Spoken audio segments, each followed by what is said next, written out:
Hey everyone, welcome to the Midpoint. Today we're going to talk to Valtteri, a 26-year-old fella from Finland.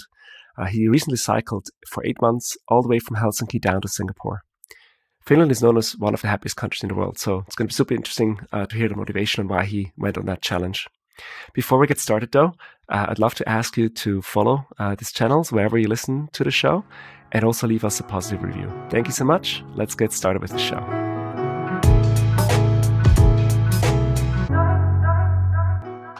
Welcome, Valtteri. Welcome to the show. Thank you, Rico. Great to be here. Well, great to have you.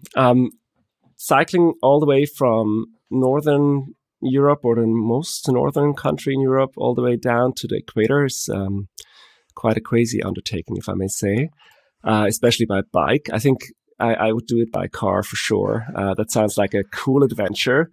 By bicycle, it literally sounds crazier than a Tour de France. But before we dive into that whole trip, can you give us just a little bit of a rough itinerary on where did you go? Where does one cycle from Helsinki to Singapore? Yeah, so we cycled with my friend, starting having to take a boat actually, because Finland is kind of locked, bordering with Russia, and we couldn't, in this day and age, go through Russia. So we took a boat to Estonia and then down Eastern Europe to Turkey, through to Central Asia, learning we can't get visas again to China, and having Afghanistan there with the Taliban rule, having to fly, which wasn't part of the plan. Flew to India, then we did Southern Asia, so India, Nepal, and from there we went to Southeast Asia, down the coast from Vietnam to Singapore. Wow. So how long was that trip, all in all? It was 245 days and 15,500 kilometers. Oh, so, wow. Crazy. Yeah. That's a big undertaking. What was the initial motivation to do such a thing? Like you were sitting somewhere one day in a coffee house and say like, let's do this. So how did that come about? Yeah, of course it's if you really go to the root, why did I choose to undertake this journey, you'd probably have to go deep into my childhood and what were the experiences there that made me kind of want to do something like this. But in short, my friend was planning to do Helsinki to South Africa. And then in Finland, we have a mandatory military service. And in the military, he was told like Central Africa might not be the best idea. There's a few countries that aren't super safe. Even though afterwards we've learned that also Africa can be quite safely cycled through. But in that moment, he was then thinking, okay, maybe something else. And I told him, well, if you go to Asia, I'll join you. And then we checked the map and Singapore looked like a nice peninsula. And then without too much thought, we committed to it and started telling our friends and family. And then putting a post on social media to kind of commit ourselves to do this journey, because if we just played around with the idea, it's really easy to then find reasons not to do it. And but once you kind of commit yourself, we had to do it. And then a year later, we hopped on the bikes and took off.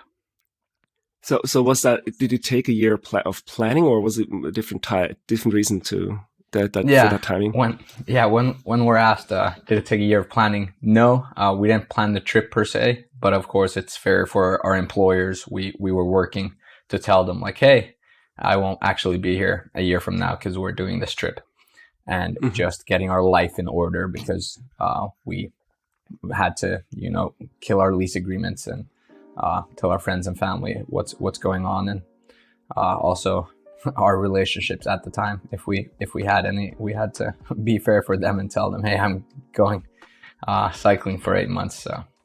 Mm. But when you say you didn't plan much, like you must have, I mean, it's a big trip. Like how much planning was involved in getting your, I mean, I don't even know if my bike could do this. Like, do you need a special bike for that? Yeah, pretty little. And I want to emphasize like how little we planned, just to show that the barrier isn't so high. Because some people who think about a trip, they're like, oh, I don't want to look at all the gear I need, the bike. And you can, use an infinite amount of time to get the best gear and make your odds of success as good as they can be. But in the end, you need very little planning. You need a bike and a bag. And well, we're very lucky to have a strong passport that lets us cross borders quite easily. so we didn't need to have to plan any visas. And to go to show how little planning we did, we actually took vaccinations a day before we left on the trip. And we didn't realize that some of the vaccinations are a double dose. So the doctors then gave us a dose to take on the road and said, take this in 2 weeks and try to keep it cold. We're like, there's a heat wave in Europe. How do we keep this cold for 2 weeks? But yeah, and Alvari, my friend, he bought his panniers secondhand, I think 17 hours before we were about to depart. So very, very little planning in the end, just checking the route and getting our lives in order. But regarding gear and preparations, I would say we didn't do more than a day of planning. So the day of departure comes, like, how do you feel in anticipation, sort of before the few days before you actually were leaving? Yeah, I think it's very mixed feelings. High excitement, but also then kind of, yeah, it's a turmoil. You're getting different emotions, different feelings. Some you can tap into and see, why do I feel this way? But some are really alien. Like, we're doing this, we're actually going on our bikes across the world. Alvari had never been to Asia before. For him, I think it felt even more exotic, traveling so far east on a bicycle. And then, of course, there's the feelings of doubt. There's, our friends are coming to say bye to us with their significant other. They might be, we went to a wedding with Alvari, of our student friend, and just that, like, oh, they're getting married, they're starting families, they're building their careers, and we're still two kids hopping on our bike, saying bye to responsibility, and not even taking any sponsors for the journey except one, because we didn't want responsibility on the road. So how did you deal with the mental cocktail of different emotions and feelings, sort of but prospects? In the end, I really cherish those days leading up to it, because I'm not sure I'll ever again feel that like way, that high anticipation of facing the truly unknown. So it was, I think, excitement is a thing that highlights the feelings of departure. How did you deal with the mental sort of prospect, sort of mental unsurmountable challenge ahead? I feel like 15,000 kilometers is just I can't even grasp how far away that is. So did you how did you not get intimidated by that? I think us not having a deadline and being pretty open for new experiences, we kind of figured like we'll never have to, anywhere we go, we'll feel kind of at home, because we have, first of all, each other. We're really good buddies. And then we have all the equipment we need to survive.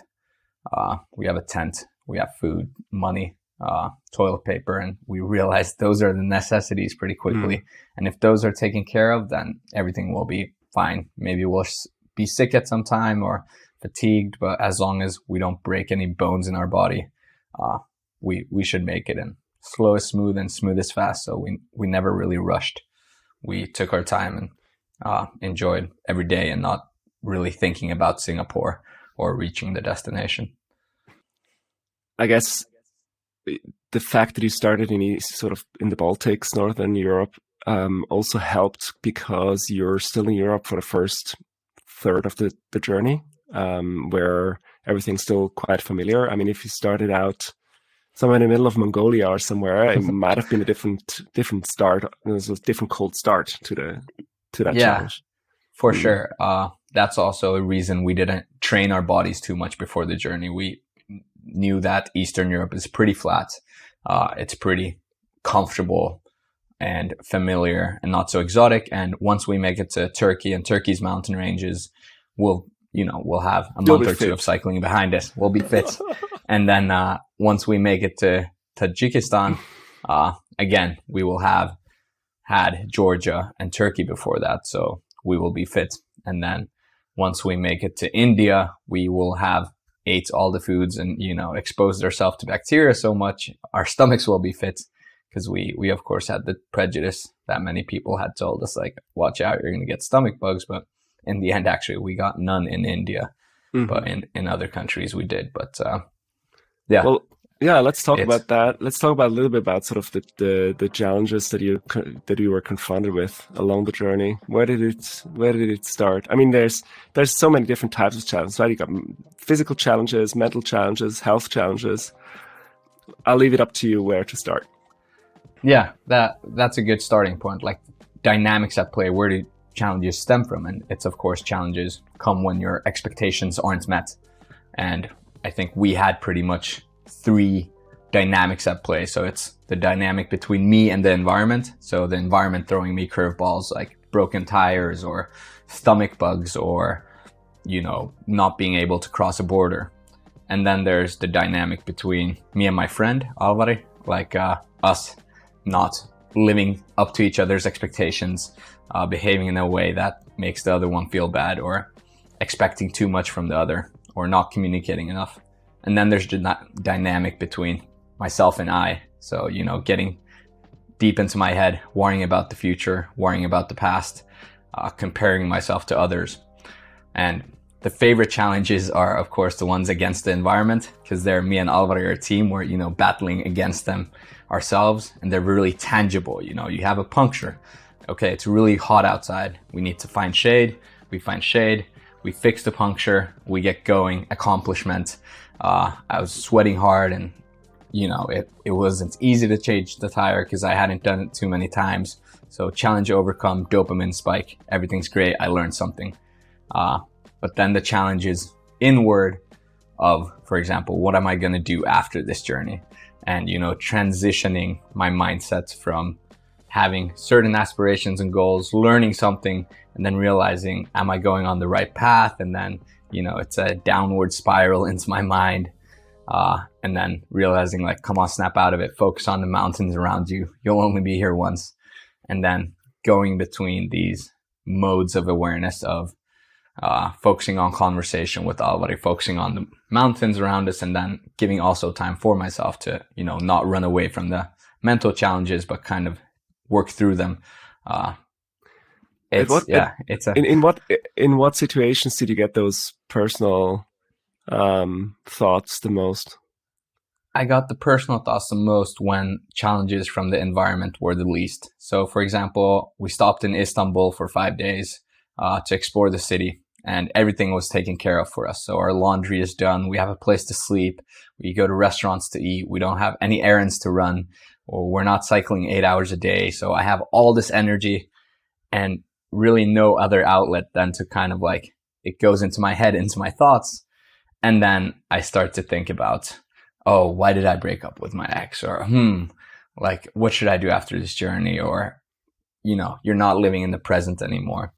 And then the best days for me mentally are the ones where the environment just, tried to tear us apart hour after hour when there's storms or distracting you left and right. Exactly. Basically. And and when you then you go to, Maslow's hierarchy of needs, when you're at that bottom level, that's when your mind is at peace, when you're fighting for food or fighting to find water. And that is the days when I go to bed and sleep really well. But did you get also in that kind of stage of thoughts during cycling, or only when you were off? I'm sorry, what do you mean? When you let's say you're cycling together the full day, it's flat territory. It's not really there's not too much of a challenge. Do you also lose yourself in thoughts, or is this more only on the off days? Yeah, it's interesting. In the beginning of the journey, it was flat, but everything was still so exotic. When I got a puncture, it was a challenge. But in Vietnam, when we got a puncture, it wasn't a challenge. It was part of the journey, and it didn't, our emotions weren't affected at all. And when we fixed the puncture, we didn't get that dopamine spike anymore. But in the beginning of the journey, it was so new, exotic. It was the honeymoon mode. So everything, you appreciated the challenges, and you didn't really have the space or capacity to go too deep into your head or ponder your values or morals or like the meaning of life. But then in the end of the journey, when it got flat, in Vietnam, Thailand, Cambodia, there, days that didn't have, really high pulse in my heart, or didn't have some kind of turmoil, I could easily see that, okay, today I'm gonna have to work on something internal. And I kind of define like there's not a day without pain. If I get to choose, make it from the environment. But if everything works well, then I'll have to work on myself and, get rid of my toxic habits. But then also we kind of ran away from this, or not ran away, but created our own challenges by, for example, fasting in Southeast Asia. We decided, hey, let's not eat for 24 hours. And that was exciting. You're like, wow, I have like the worst hunger. If I don't get food, I get pretty grumpy, and then I could observe that, and then I had something new to focus on instead of diving into. Wait a second, thoughts. You stopped eating, but you kept cycling? Yeah, so we did a few fasts just to explore how our bodies will feel, and kind of we didn't have challenges going on. So how many kilometers did you go during that day? Do you remember? Well, we did 3 fasts in total, and we didn't cycle too much when we were fasting. Maybe good. 60 kilometers. But, and one time we did a 48-hour fast, and that was on rest days, or mostly rest days. We only cycled 20 kilometers. So, but that goes to show that we kind of learned we need a challenge from the environment to kind of feel good, to get that feeling of accomplishment, and to learn and to grow. And then we could kind of create these challenges ourselves by stopping to eat food. Yeah. And did you run into any issues where you really had to stop the journey and were thinking about ending it? No. There was a death in my extended family and a funeral where I was invited to, and there I really pondered, like, should I go? Because I don't get to see certain cousins who are flying to Finland for this funeral too often. But then I figured the deceased person won't know did I attend a funeral or not, and I can have a little own ceremony in the mountains I was at the time. So I decided not to go, and really no time in the journey did we feel like giving up, or of course sometimes the suffering, like Valtteri, he had dengue fever. He wouldn't like to be in a humid, hot Nepalese, unair-conditioned hotel room, just tackling or swarming in bed all day, and rather be taken care of by his mom or in a other place. But then we take those as they come, and later on it's like we're happy we had that, because now we have a story to tell. What did you do when you found out?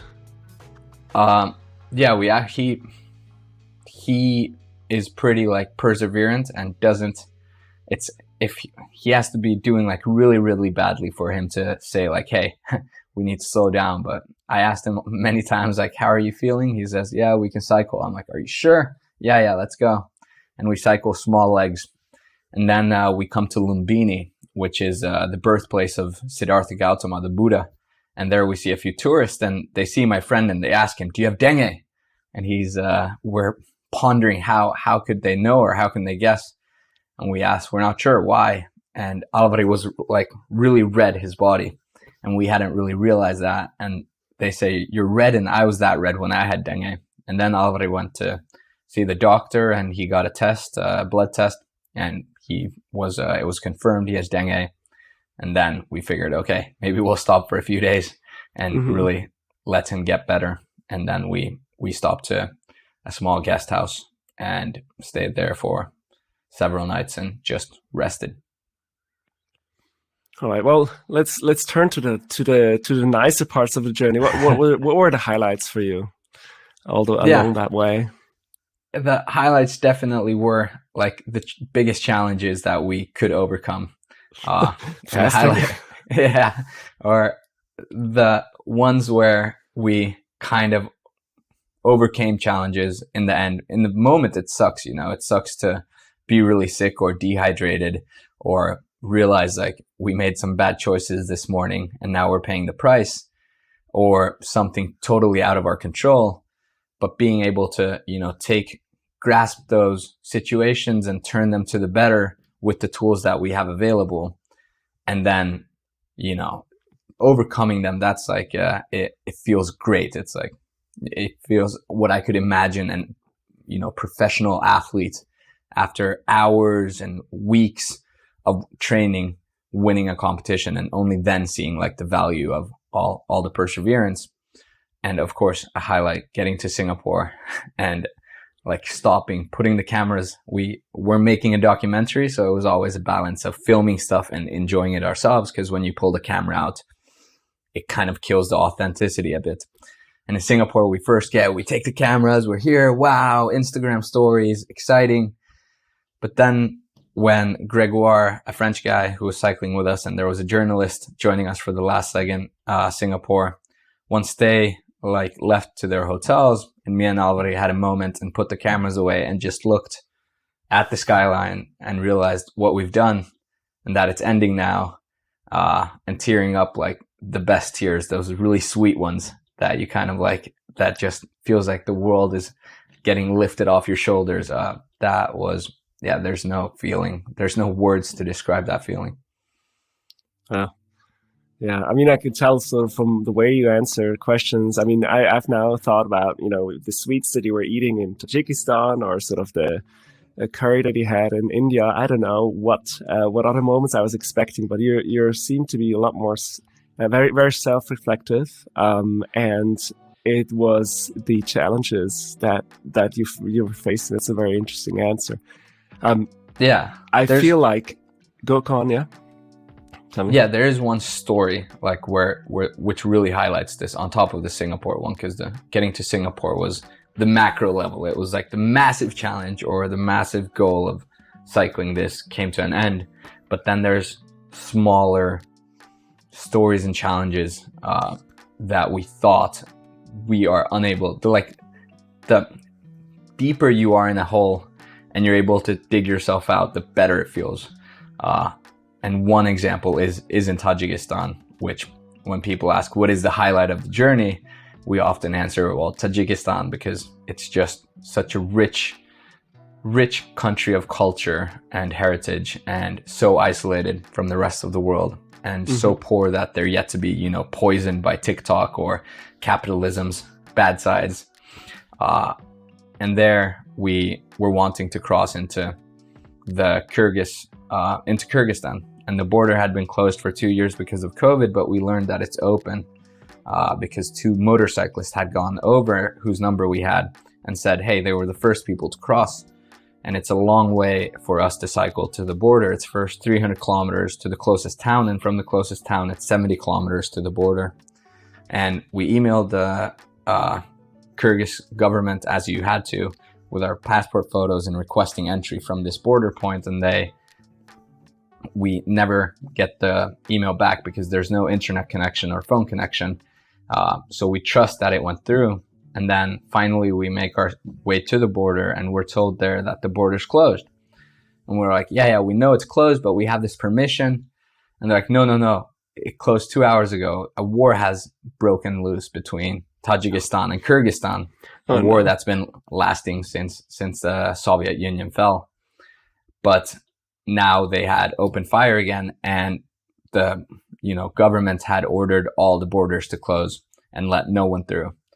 And we're now running out of our visa time, having no money whatsoever, no phone connection, and it's a month cycle back to the capital. It took us almost 30 days to get here, and there's no shortcut back to the capital city.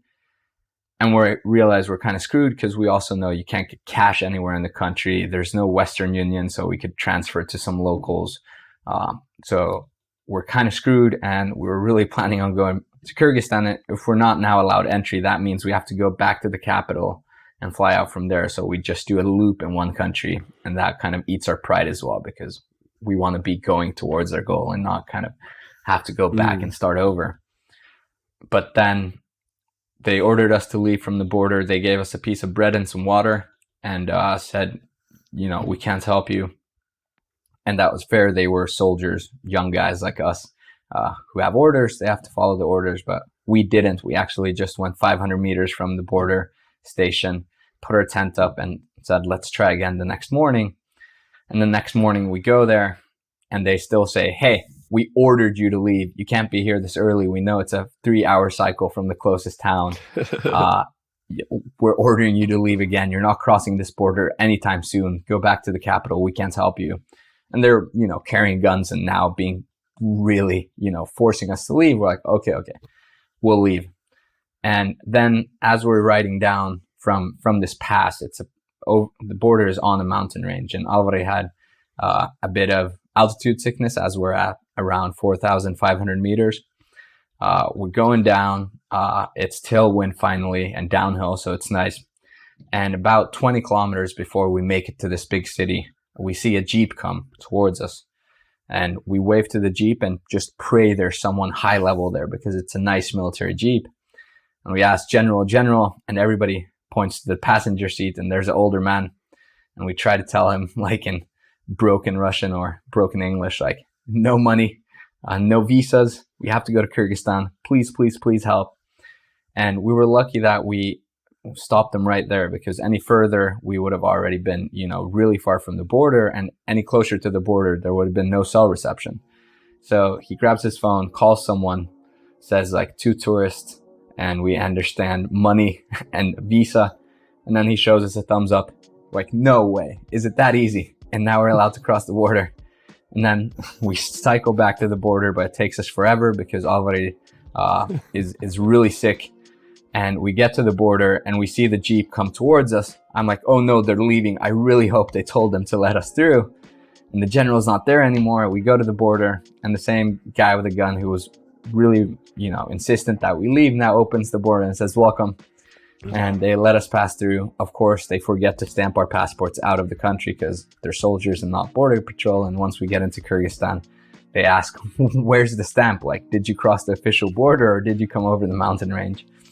But then we negotiate with them and tell them it was just soldiers over there. So please let us through. And they were nice and let us enter the country. And our application to enter the country, I guess, had gone through. And then it was a big celebration once we were on Kyrgyz soil, officially knowing that the adventure continues. That was a lot of high fives and big smiles. Oh, wow. Oh, man, that sounds like a big adventure. I just can't imagine how long it would have taken all the way back if you wouldn't be able to make it without that Jeep. Yeah. Oh man. What do you think? Like, given that you're so self-reflective, have you been like that before the trip already, or was that one of the effects that the trip had on you? I think definitely when you sit on a bike for 8 hours a day with very little distractions and noise around you, you become inevitably self-reflective. In like the city I'm out back in Helsinki, it's so easy never to really take a breather, to always kind of be consumed by, something you got to do next, or, I got to paint this wall, or, what should I do? I'll plan my next week at work already now. So you don't really ever have to self-reflect, and you can kind of get through your days without, ever stopping, tuning fully off of all external noise and thinking about like, what am I doing here? Or why do I feel this way? And on the trip, when you have, 8 hours a day of high heart rate, which I kind of feel in some way fuels your thinking also, because you get more blood to the brain, and you have, of course, the environment, but then you easily can also self-reflect and think about like, why am I the way I am? What are the toxic traits I want to get rid of? How do I create a routine on this journey that I can then take back home? And interestingly, I didn't miss home as much as I kind of was excited to take the new me there, instead of kind of like returning to what I had. Yeah. Is from all those mental challenges that you had being exposed to during the trip, what was sort of the takeaway for you? Maybe just also maybe even before the trip, like what's the real reason, sort of a mental reason you took that trip, or also how taking after the trip, like what were the learnings for you now for your day-to-day life now back at home? Yeah, that's a brilliant question. It's always hard to reflect personal change because it's in part like you see your self-image of what you think about yourself, but also like what your friends and people around you give feedback on. So are you a funny guy? you seldom decide yourself, I'm a funny guy. Usually people let you know you're a funny guy when they laugh at your jokes. But before the trip, I like to fill my schedules much more than now. So simplicity is definitely one of the key takeaways from the trip. And when my calendar is really filled, I kind of think about like, oh, I have many experiences. I meet a lot of people, and that will slow time down.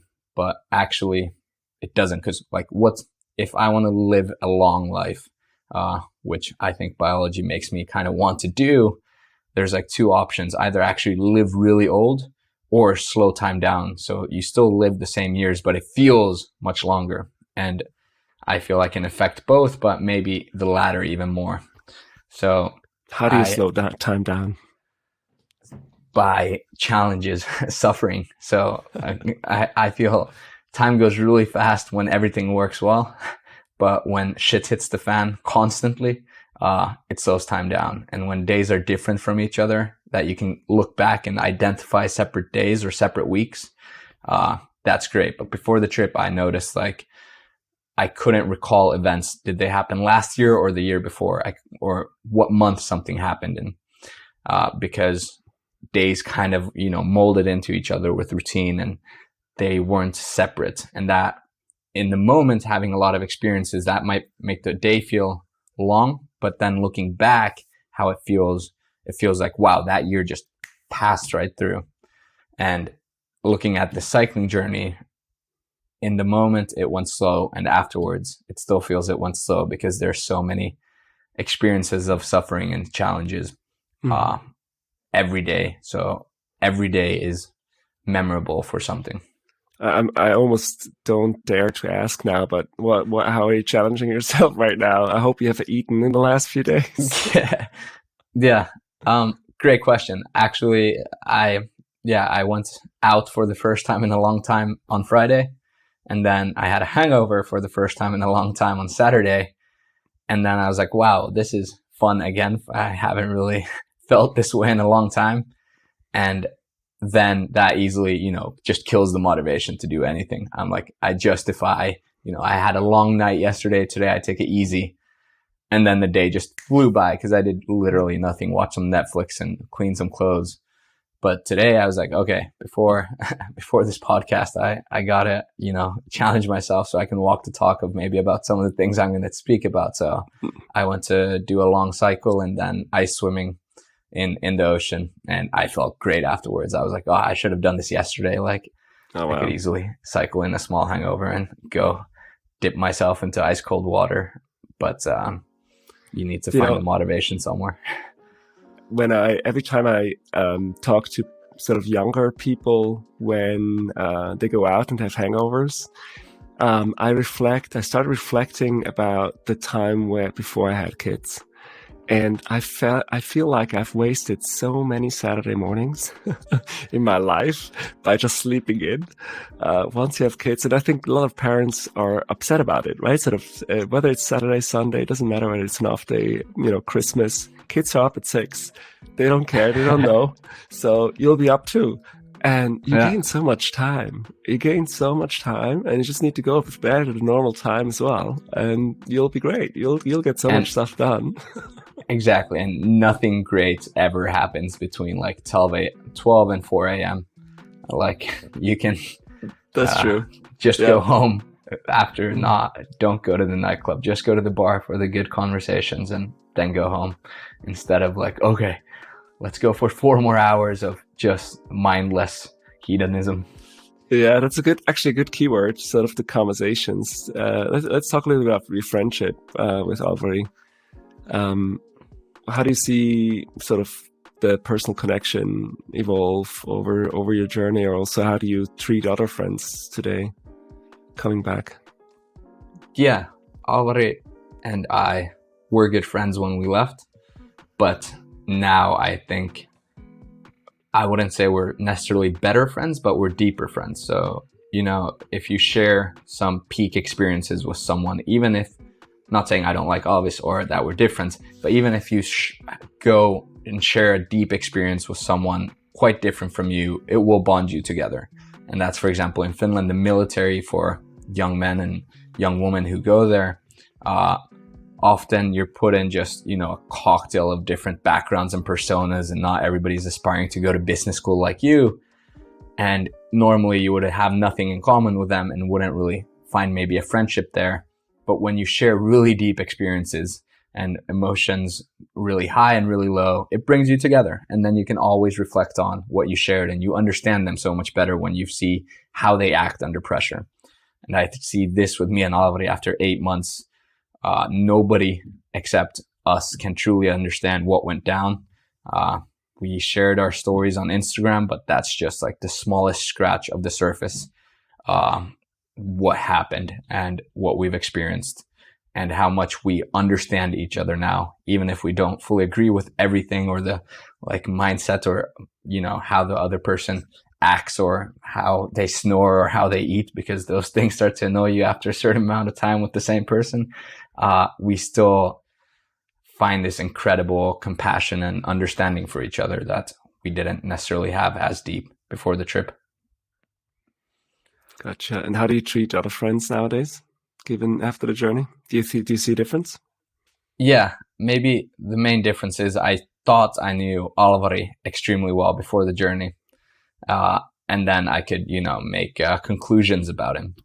But then the reality is we know so little about all the people around us that never make conclusions about anyone, don't judge, or don't come to conclusions about people. One of my bad traits is I have a lot of prejudice. Like if I meet someone in the first minute, I will kind of have defined, will they be my friend or not? But you need much more than that. We all have incredible stories that have been untold and take a lot of effort to, get out of. And all people are different in their backgrounds, and you really got to dig deep before, or never make any conclusions, and then just enjoy and see what you can learn from anyone and what you can teach other people. And maybe more, that's one way of how I see my friends. I realize how little I know of so many of them, but also that it's not necessarily like the quantity of friends or something that should be. I had a lot of FOMO before the trip. For example, a Friday night being home alone would have created a feeling in me like, oh, I'm lonely because I'm on this Friday when other people are having social goings. I'm here alone. But after being pretty much alone, or with a friend, but still we're always alone for this whole journey, and missing a lot of parties and missing a lot of events that went back home, I realized I didn't miss anything in the end. You don't define your well-being by how many friends you're surrounded with.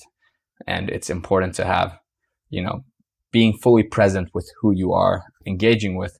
So don't cloud yourself. Or maybe for me, advice for myself is don't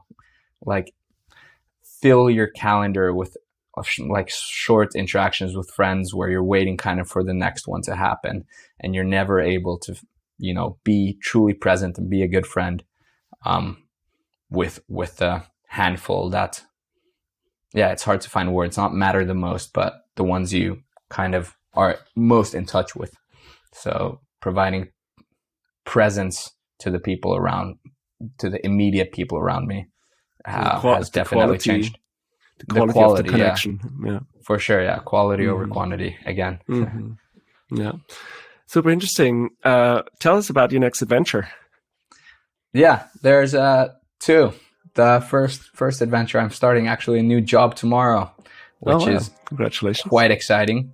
So on the journey, Valtteri and I began to celebrate menial work and find hey, maybe we could try working in a coffee shop and not just taking jobs that we think will help us in the future or look good on the CV, but, put our pride aside and do something of maybe lower cognitive horsepower.